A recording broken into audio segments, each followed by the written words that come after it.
মশার কয়েল জ্বালায় মশার কয়েলের উপরে আসা মশা এসে বসে থাকে। সিটি কর্পোরেশন যে কাজটুকু করেছে সেটা সামান্য নগণ্য। ঢাকার বিভিন্ন এলাকায় সন্ধ্যা নামলেই যেন শুরু হয় মশার আক্রমণ। বাসাবাড়ি, সড়ক কিংবা বাজার সবখানেই কিউলেক্স মশার উপদ্রব চরম আকার ধারণ করেছে।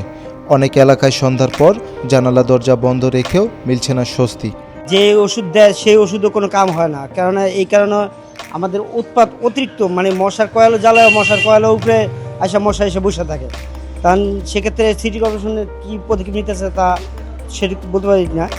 স্থানীয় জনপ্রতিনিধিরা বলছেন, তাপমাত্রা ও আর্দ্রতা বাড়ার সঙ্গে সঙ্গে মার্চ মাসে মশার বংশবিস্তার আরও দ্রুত হতে পারে।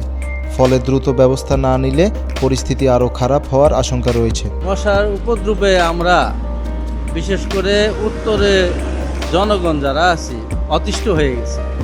সন্ধ্যার পরের থেকে মশার যন্ত্রণা আমরা বুঝতে পারি না।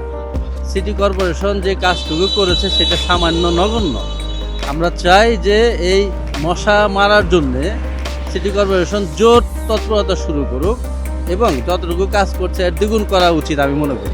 বিশেষজ্ঞদের মতে অপরিকল্পিত ড্রেনেজ ব্যবস্থা, জমে থাকা নোংরা পানি এবং নিয়মিত মশক নিধন কার্যক্রমের ঘাটতির কারণেই মশার বংশবিস্তার বাড়ছে। তাই নগরবাসীর পাশাপাশি সিটি কর্পোরেশনকেও সমন্বিতভাবে কাজ করার পরামর্শ দিয়েছেন তারা।